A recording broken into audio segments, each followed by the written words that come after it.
সরকারের প্রধান উপদেষ্টা ডক্টর প্রফেসর মোহাম্মদ ইউনূসের সঙ্গে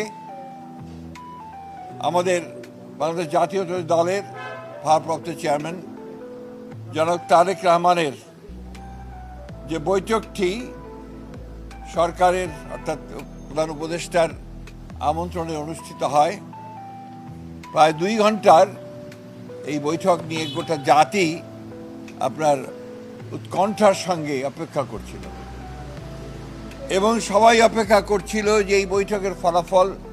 আমি যে কথাটা আপনাদের এর আগেও বলেছিলাম, এই বৈঠকটি একটি টার্নিং পয়েন্ট হতে পারে। আল্লাহর কাছে অশেষ কৃতজ্ঞতা জানাচ্ছি যে সত্যিকার অর্থেই এই বৈঠকটি একটি টার্নিং পয়েন্টে পরিণত হয়েছে। আমরা এই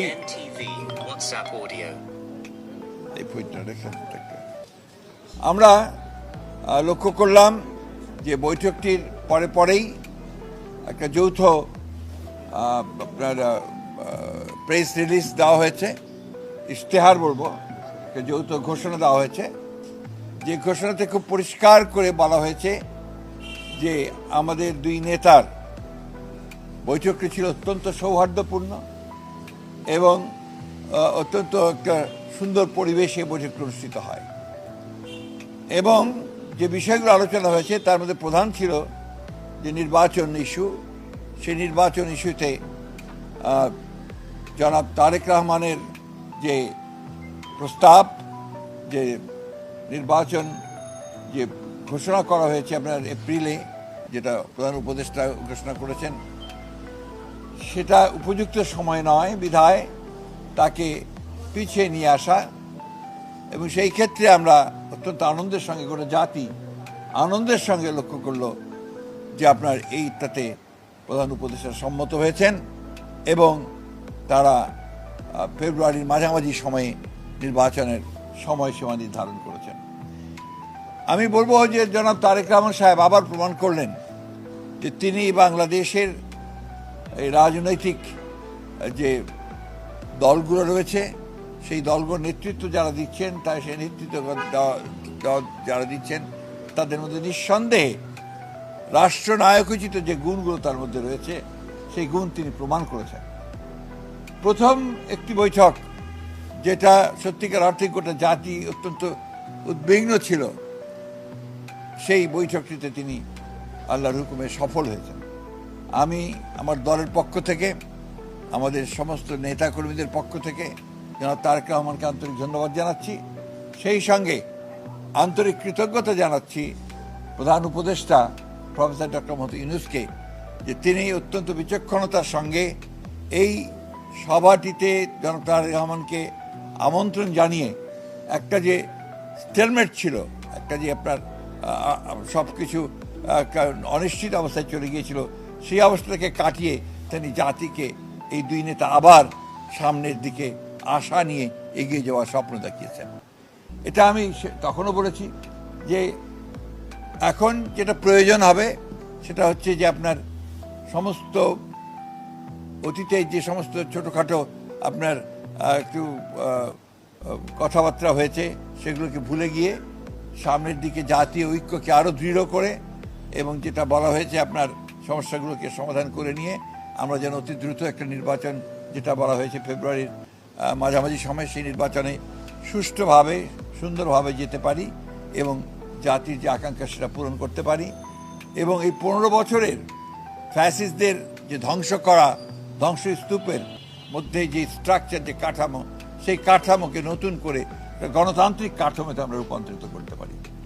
এই বিষয়টা সবচেয়ে গুরুত্বপূর্ণ যে আমরা প্রায় 15 বছর পরে একটা গণতন্ত্রে উত্তরণের একটা আমরা সুযোগ পাচ্ছি।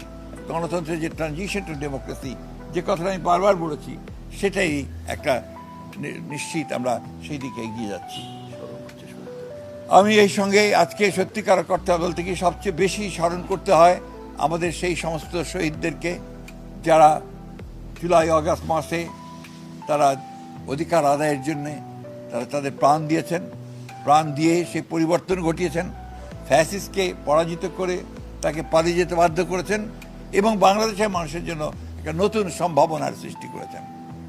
চতুর্দিকে একটা অনিশ্চয়তা ছিল এবং অনেকে অনেক কথা বলছিলেন বিভিন্নভাবে, কিন্তু আজকে এই দুই নেতা প্রমাণ করলেন যে বাংলাদেশের মানুষ এখনো প্রয়োজনের সময় ঐক্যবদ্ধ হতে পারে, নেতারা নেতৃত্ব দিতে পারেন এবং সেই হিসাবেই বাংলাদেশের মানুষ সামনের দিকে এগিয়ে যাবে।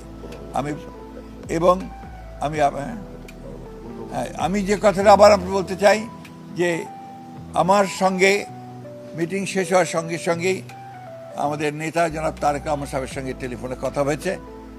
তিনি এই 15 বছরে যারা গণতন্ত্রের জন্য সংগ্রাম করেছে, লড়াই করেছে, বুকে রক্ত দিয়েছে, জুলাই আগস্টে যারা বুকে রক্ত দিয়েছে তাদের সকলকে, শহীদদেরকে তিনি শ্রদ্ধা জানিয়েছেন, তাদের আত্মার মাগফিরাত কামনা করেছেন এবং দেশের জনগণকে এই 15 বছর ধরে গণতন্ত্রের সংগ্রামের জন্য যে লড়াই তারা করেছে সেই লড়াইয়ের জন্য তিনি তাদেরকে আন্তরিকভাবে কৃতজ্ঞতা এবং ধন্যবাদ জানিয়েছেন।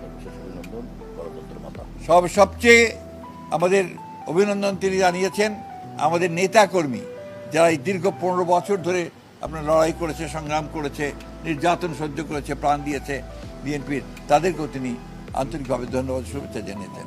এবং একই সঙ্গে তিনি অত্যন্ত বিনয়ের সঙ্গে, শ্রদ্ধার সঙ্গে তিনি তার মাতা এবং আমাদের গণতন্ত্রের মাতা, আমাদের দলের চেয়ারপারসন দেশনেত্রী বেগম খালেদা জিয়াকে তার কৃতজ্ঞতা জানিয়েছেন, শ্রদ্ধা জানিয়েছেন যে তাকে সঠিকভাবে তিনি দিক নির্দেশনা দিয়েছেন। আমি আপনাদেরকে, আমাদের সাংবাদিক ভাইকে আন্তরিকভাবে ধন্যবাদ, কৃতজ্ঞতা জানাচ্ছি যে আপনারা এই বছরগুলোতে, বিগত বছরগুলোতে যেভাবে কষ্ট করেছেন, রোদে পুড়ে জীবনের ঝুঁকি নিয়ে সমস্ত কাভার করেছেন গণতন্ত্রকে উত্তরণের জন্যে, আমাদের সামনে সেই সম্ভাবনার দ্বার আবার উন্মোচিত হতে চলেছে। আসুন আমরা আবার সবাই মিলে এই সম্ভাবনাকে সামনের দিকে এগিয়ে নিয়ে যাই। জনগণের আকাঙ্ক্ষা যে গণতন্ত্র প্রতিষ্ঠা করা, সেই গণতন্ত্রকে আমরা প্রতিষ্ঠা করার জন্য সামনের দিকে এগিয়ে যাই। একটি কথা আমাদের সবসময় মনে রাখতে হবে যে গণতন্ত্র কিন্তু একটা দিনের ব্যাপার নয়, গণতন্ত্র হচ্ছে একটা চর্চার বিষয়, এটা একটা কালচার। সেই কালচারটা আমাদের মধ্যে গড়ে তুলতে হবে।